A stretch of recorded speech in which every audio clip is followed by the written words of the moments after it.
Meus amados, Pai do Senhor, boa tarde. Nós vamos ler em Gênesis capítulo 22, a partir do versículo 1. Depois dessas coisas, provou Deus a Abraão, dizendo-lhe: Abraão, e este respondeu: Eis-me aqui.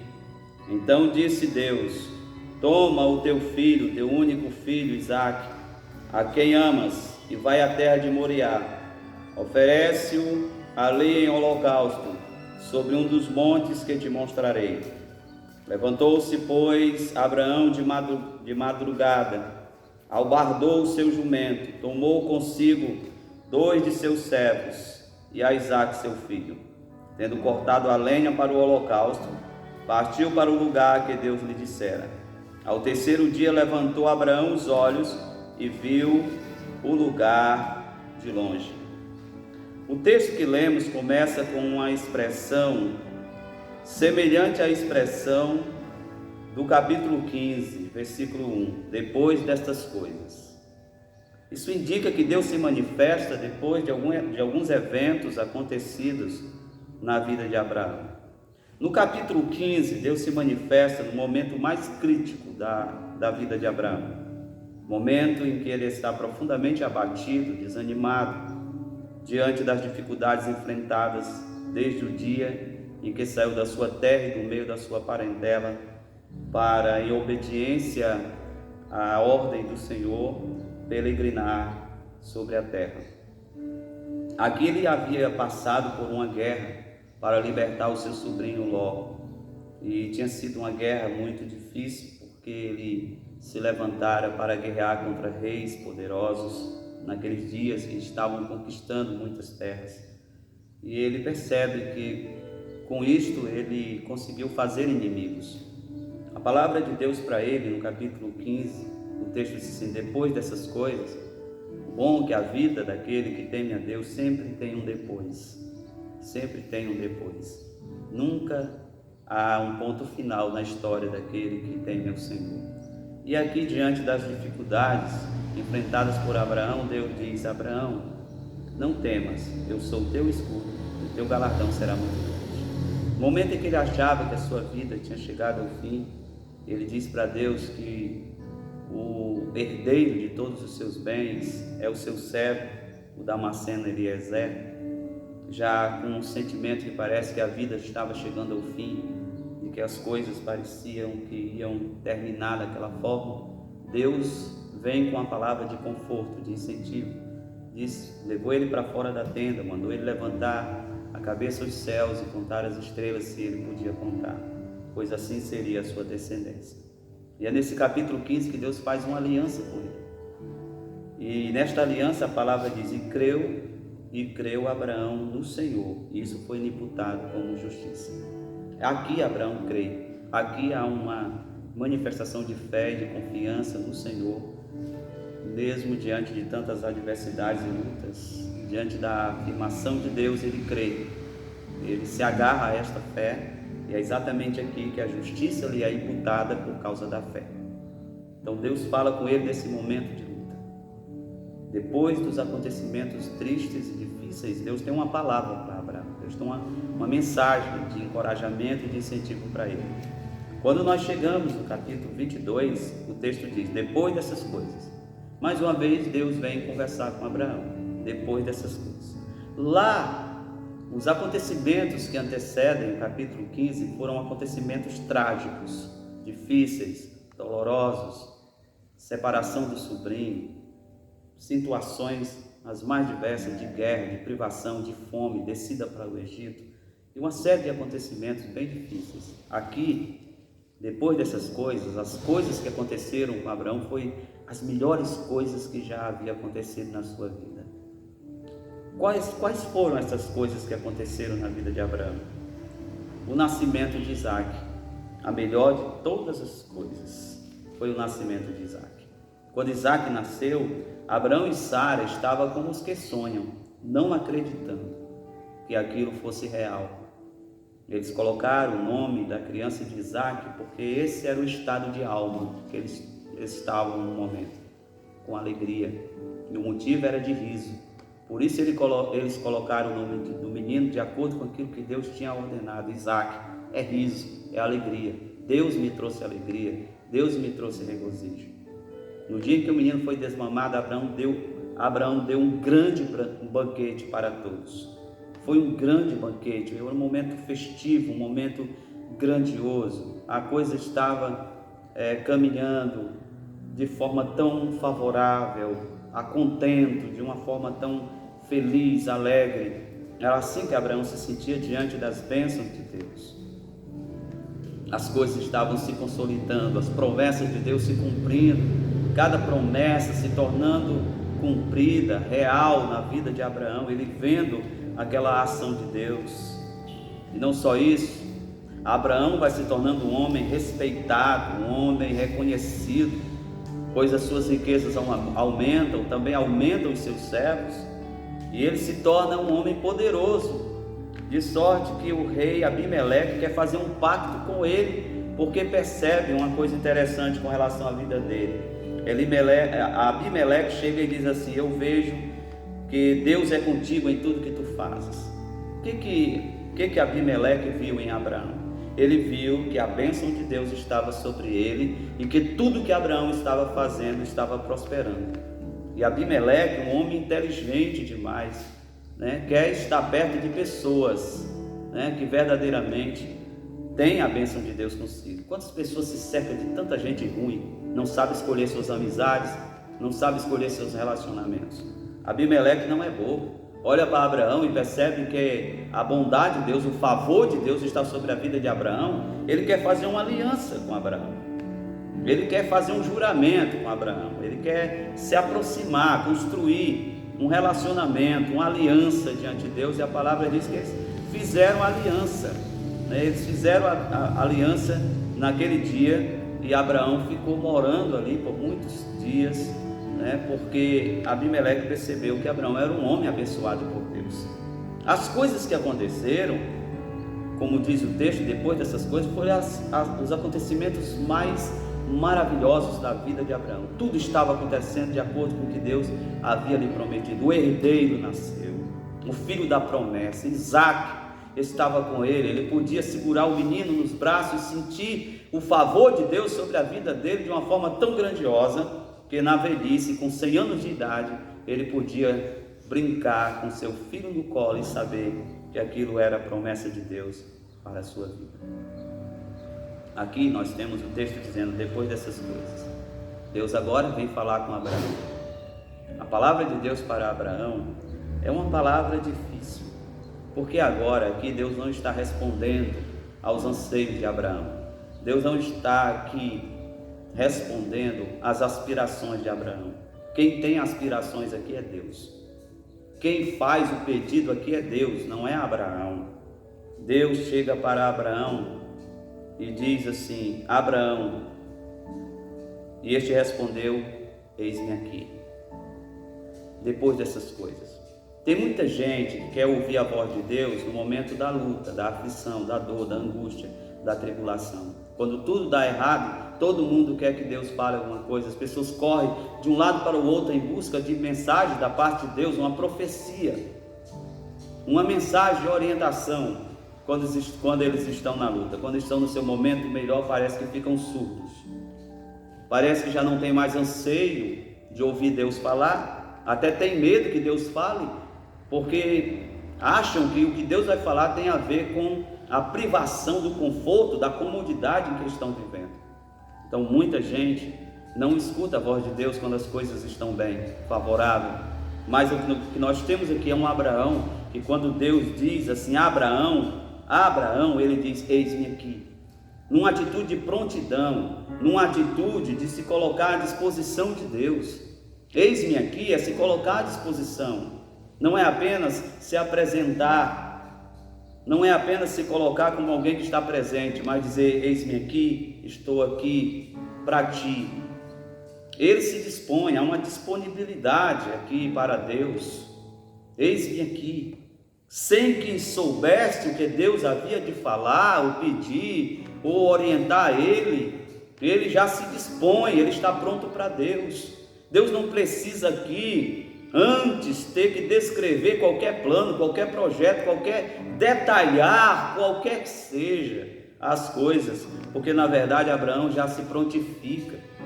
Essa é a atitude de um servo, sem que saiba qual seja a exigência, o pedido do seu Senhor, ele tem que se prontificar. Eis-me aqui. Especialmente quando você conhece o caráter de Deus, você não teme em responder a Deus e dizer: eis-me aqui, Senhor, para o que o Senhor quiser, para aquilo que é a tua vontade. Essa é a atitude coerente de alguém que se diz servo de Deus. Eis-me aqui. É isso que ele diz, sem que soubesse quão difícil seria o pedido de Deus, porque neste encontro não é Deus respondendo a algum anseio, aspiração de Abraão, é Deus colocando diante de Abraão qual é a sua aspiração e o seu desejo. Então Deus diz para Abraão: toma o teu filho, o teu único filho Isaque, a quem tu amas, vai à terra de Moriá, oferece-o ali em holocausto sobre um dos montes que te mostrarei. Duro pedido, mas o Abraão que tinha dito: eis-me aqui, ainda continuava firme diante de Deus, mesmo quando soube aquilo que Deus queria para ele, queria dele. Abraão, pega o teu filho, teu único filho Isaque, a quem tu amas. Deus especifica, Deus lembra a Abraão quanto ele amava Isaque. E ele diz: eu quero este menino em holocausto para mim. Deus pede a Abraão agora a prova daquela fé que ele demonstrou no capítulo 15. Lá a justiça lhe é imputada pela fé. Aqui nós vemos a obra da fé, como a fé se manifesta, como é que a fé ela se revela, ela se traduz em atitudes, em obras que justificam a fé. E Abraão está aqui agora diante de um pedido tão difícil, mas ele está pronto, porque quando Deus pede Isaque, Deus sabe que o coração de Abraão está em Isaque. Deus pediu aquilo que era mais especial para ele, porque aqui Deus estava perguntando: o que é mais importante para você? Eu ou as bênçãos que eu tenho lhe dado? Quantos não têm se corrompido por causa das bênçãos? E tem tantas pessoas que transformaram as bênçãos em maldição, porque as bênçãos se transformaram em substitutos de Deus, impedindo a vida devocional, impedindo a dedicação, atrapalhando até o ministério. Abraão não deixa que as bênçãos de Deus atrapalhem a sua dedicação a Deus, atrapalhem a sua vida de serviço diante de Deus. As bênçãos de Deus para Abraão não tira Abraão de Deus. Não tem o coração de Abraão. Quem tem o coração de Abraão é Deus. E aqui isso é provado. É nesse momento que Abraão prova que o coração dele é de Deus e não das bênçãos que Deus lhe deu. É aqui que ele mostra que a fé que ele declarou no capítulo 15, agora ela é demonstrada, exemplificada, ela é agora externada através de uma atitude de obediência a um pedido tão difícil. Quantos querem ouvir a Deus apenas em resposta a uma necessidade apresentada? Que tal nós sermos alguém que começa a ouvir a Deus a respeito do que Deus pede? Que tal a gente deixar Deus orar e a gente ouvir o que Deus tem a orar com relação ao que Ele pede de nós? Quantos acham que a oração só se resume em uma lista interminável de petições para Deus nos responder? E a gente precisa entender que em momentos Deus é quem quer orar, e aqui é Deus que pede. E o servo obediente se prontifica, se coloca diante de Deus. E quando Deus o pede para ele ir, olha aqui o texto, ele não protela, ele não adia a decisão, ele não retarda a decisão, também não é parcial na obediência. O texto diz: levantou-se, pois, Abraão de madrugada. Deus fala hoje, de madrugada bem cedinho, Abraão está ali, uma prontidão, uma prontidão, uma diligência. Quantos de nós sabe o que Deus quer, mas está adiando faz tempo? Quantas pessoas vêm sempre prometendo, marcando data, marcando tempo. Mês que vem, ano que vem eu vou ser um crente melhor. A palavra diz: Abraão se levantou de madrugada para obedecer a Deus. Ele não adia, ele não protela a decisão, não fica racionalizando de forma alguma. Levantou-se de madrugada, albardou o jumento, tomou consigo 2 servos e o seu filho Isaque, cortou a lenha para o holocausto, e uma determinação para cumprir aquilo que Deus tinha dito, que é extraordinário, que ele não levou nenhum animal que pudesse ser sacrificado. Isso é determinação. Ele poderia muito bem tentar aqui barganhar com Deus. Ó Deus, escolhi aqui um cordeiro melhor que estou levando, vou levando Isaque, mas vou levar o cordeiro. Quem sabe no caminho o Senhor muda de ideia. Ele não negocia, ele não barganha. O que Deus pede é o que Abraão entrega. O que Deus exige é o que Abraão tem para dar. Ele não leva nenhum animal. É exatamente isso que vai deixar o menino admirado. Pai, está aqui todos os elementos do sacrifício, mas cordeiro não tem. E Abraão disse: se Deus tiver outro cordeiro para substituir, ele vai ter que prover, porque ele está determinado a fazer o que Deus pediu. Você está determinado a fazer o que Deus pede? Tem gente que quer tudo de Deus, mas é tão mesquinho quando Deus pede algo de si. Tem gente que quer mais de Deus, mas Deus tem tão pouco de si. A maior bênção da vida não é o quanto nós podemos ter da parte de Deus, porque de Deus nós recebemos, até os ímpios recebem, porque Deus faz o sol e a chuva descer sobre bons e maus. Não é o quanto nós temos de Deus, é o quanto Deus tem de nós, o quanto Deus tem de nossas vidas. Deus tinha tudo de Abraão, seu coração era de Deus, seu coração era de Deus, e o que mais importa é o quanto Deus tem de mim e de você nesta vida. E Deus tinha tudo de Abraão. A palavra diz que ele foi em caminho de 3 dias. Por que Deus não pediu para ele oferecer o sacrifício ali imediatamente? Porque Deus queria que de fato aquilo fosse uma resolução firme, perseverante de Abraão. Ele teve que caminhar 3 dias e pensar sobre tudo aquilo que ia fazer. E em 3 dias ele não arredou o pé daquilo que Deus queria. Houve tempo para ele pensar, houve tempo para ele meditar, houve tempo para ele profundamente entender aquilo que ia fazer, refletir sobre tudo aquilo. Mas cada dia ele estava mais resoluto e mais firme.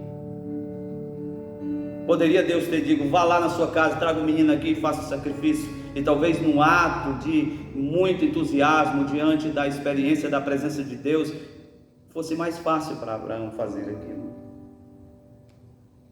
Como muitos, às vezes, no momento de empolgação, decide tanta coisa. No momento em que Deus visita o seu povo, a graça é derramada, quantas resoluções não são tomadas, mas depois que os dias passam, elas se esvaem, elas já não têm mais influência no coração. Aqui Abraão caminha 3 dias, e podia ser 30, 40 dias, que ele não mudaria o seu passo. Será que temos perseverado em seguir ao Senhor? Será que temos perseverado em obedecer a sua palavra, a sua vontade, sem arredar o pé? Quantos não começam a caminhada e no meio do caminho desiste? A palavra diz que ao 3º dia ele levantou os olhos e viu o lugar que Deus tinha indicado. Quem caminha perseverante começa a ver aquilo que Deus indicou, aquilo que Deus mostrou. E a palavra diz que ele levantou os olhos e viu o lugar que Deus havia indicado. Ele não mudou a passada. Quando chegou ao pé do monte, firme diante do desejo de fazer aquilo que Deus havia pedido, pensando em tantas coisas. Diz Hebreus que ele pensou numa coisa muito maravilhosa. Ele disse: eu sacrifico o menino, mas eu creio que o meu Deus é poderoso para trazê-lo dos mortos. Porque ele sabia de uma coisa: foi Deus que me deu, Isaque é o filho da promessa, e Deus disse que desse menino ele faria surgir uma grande descendência. E Deus não mente, Abraão sabe. Então o menino morre, mas Deus ressuscita. Ele pensou isso, diz o texto que ele pensou isso, e foi fortificado na fé, dando glória a Deus o caminho todinho. Ele pensou sobre o Deus que ressuscita dos mortos, quando na verdade Deus não permitiria que o menino experimentasse a morte para ressuscitá-lo.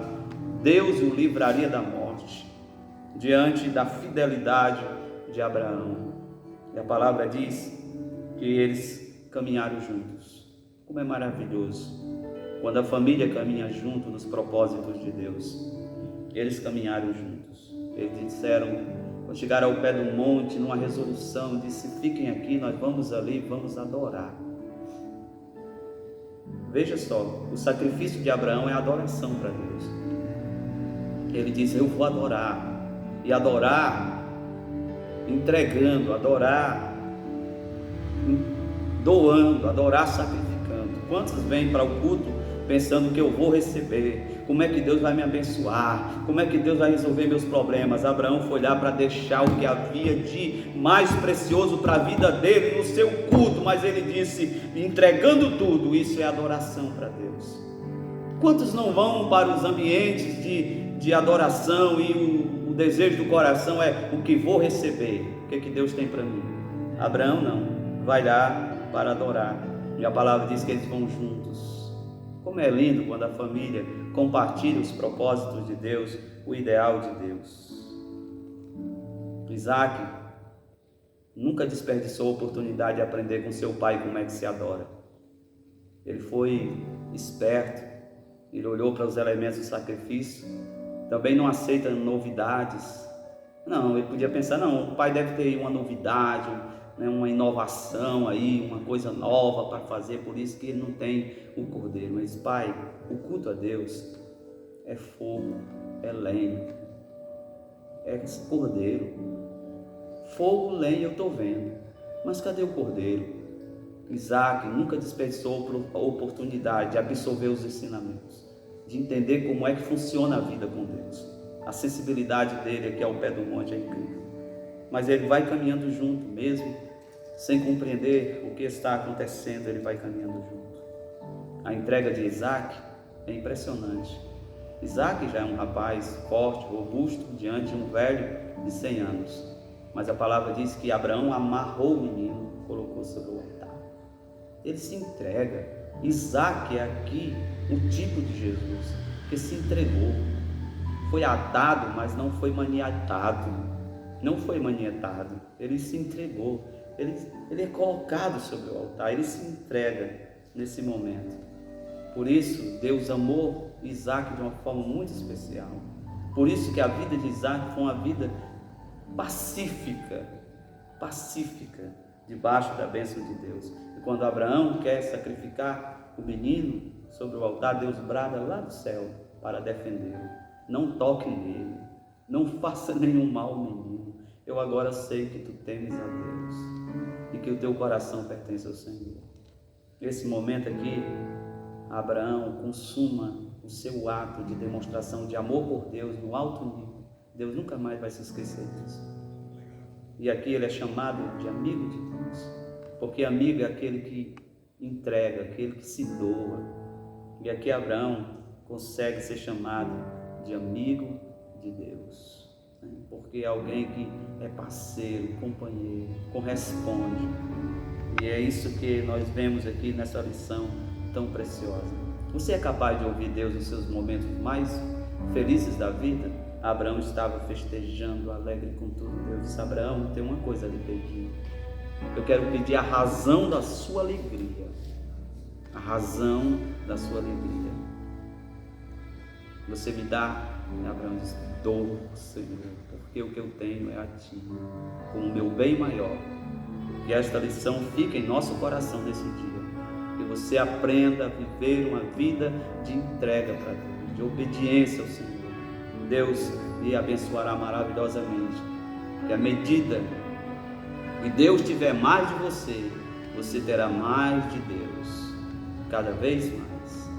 que mais importa é o quanto Deus tem de mim e de você nesta vida, que você seja uma pessoa cheia de Deus e Deus possa lhe ter plenamente, e ao seu respeito possa ser dito como foi dito de João Batista: e veio um homem da parte de Deus, ou como foi dito a respeito de Jeremias: eu te dei para as nações. Deus só dá aquilo que tem.